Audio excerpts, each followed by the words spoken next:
Zarketh had hunted across 17 star systems, yet he had never encountered prey quite like humans. The bipedal mammals had emerged onto the galactic stage only decades ago, and the Vraxian Imperium had deemed them soft, weak, suitable only for menial labor or experimentation. They were classified as prey species.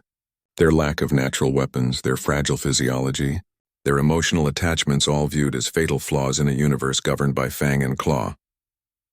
The hunting expedition to the human colony on Kepler 442b was supposed to be routine, a training exercise for young Vraxian warriors. Zarketh, a seasoned hunter standing nearly 3 meters tall with obsidian scales and razor-sharp talons, had agreed to lead the pack. They descended upon the settlement under cover of their planet's twin moons, expecting easy targets. What they found instead was chaos. The colony was under attack by Skrull raiders, insectoid pirates known for their brutality. Buildings burned, and the screams of the dying echoed through the smoke-choked air. Zarketh watched with detached interest as the humans scrambled, their crude kinetic weapons barely slowing the chitinous invaders. Then he heard it. A small, high-pitched cry cutting through the cacophony of battle. His predatory instincts drew him toward the sound. In the rubble of a collapsed dwelling, trapped beneath twisted metal beams, was a human juvenile.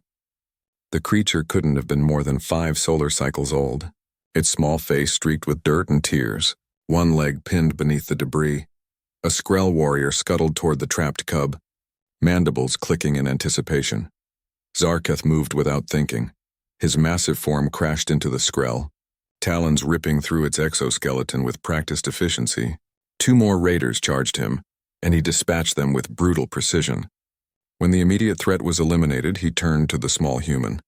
The cub stared up at him with wide, terrified eyes. Zarketh could have killed it easily. Should have, according to Vraxian doctrine. Instead, he lifted the beam with one clawed hand and gently extracted the child. The juvenile whimpered but didn't struggle as he cradled it against his armored chest. "Shh," Zarketh rumbled, surprised by his own action. The sound seemed to calm the small creature. He carried the human cub toward what remained of the colony's central structure, where survivors had barricaded themselves. As he approached, weapons immediately trained on him.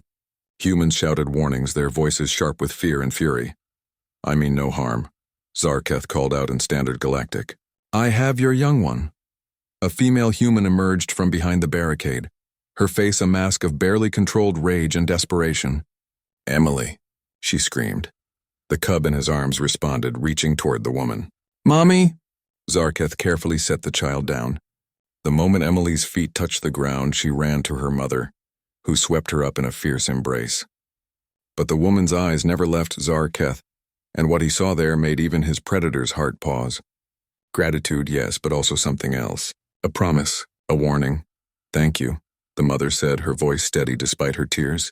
"Thank you for saving my daughter." Before Zarketh could respond, the Skrull launched their final assault. They came in a black wave, dozens of them, drawn by the concentration of prey. The humans opened fire, their desperation lending strength to their defense. Zarketh should have left, should have withdrawn to orbit and reported the colony's destruction. Instead, he found himself roaring a challenge and charging into battle alongside the humans. What happened next would be forever seared into his memory. The humans fought like nothing he had ever witnessed. Not with the cold efficiency of trained soldiers, not with the savage fury of cornered beasts, but with something far more terrifying. They fought with purpose, with love. Every parent became a titan, every sibling a warrior, every neighbor a shield. He watched a human male, wounded and bleeding, throw himself onto a Skrull grenade to protect children huddled behind him. He saw a female with a shattered arm continue firing with her offhand, standing over injured colonists. He witnessed acts of impossible courage, humans sacrificing themselves without hesitation to buy others mere seconds of survival. And through it all, they protected their young with an intensity that bordered on supernatural. When the battle finally ended, when the last Skrull raider lay dead, Zarketh stood among the ruins, his scales splattered with ichor, his breath coming in heavy gasps. 47 humans had survived. 19 had not. Every single casualty had died protecting someone else. Emily's mother approached him, her daughter clutching her leg. The woman extended her hand, a human gesture of respect. "I'm Sarah. You fought with us. You saved my daughter. You're welcome here always.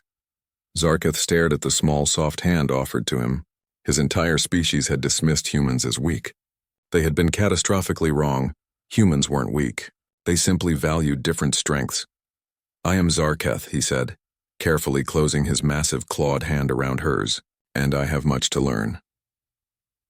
In the following months, Zarketh remained with the colony as it rebuilt. He sent detailed reports to the Vraxian Imperium, reports that grew increasingly urgent. He documented human resilience, their capacity for rapid adaptation, their fierce protection of community bonds. He warned his superiors that humanity was not prey. They were pack hunters, social predators, and they had something more dangerous than any weapon. They had each other. The Imperium ignored his warnings. 2 years later, they launched a full invasion of human space. It lasted 6 weeks before the Vraxian fleet retreated in disarray. Their forces shattered by humans who fought with the same desperate love Zarketh had witnessed on Kepler 442. By then, Zarketh had made his choice. He stood with Sarah and Emily, with the colony that had become his home, with the species that had taught him what true strength meant. He had saved a human cub. In return, humanity had saved him from the blindness of his own kind. And when little Emily, now 7 solar cycles old, hugged his scaled leg and called him Uncle Zar, he understood finally what made humans truly dangerous. They didn't just protect their own. They made everyone their own.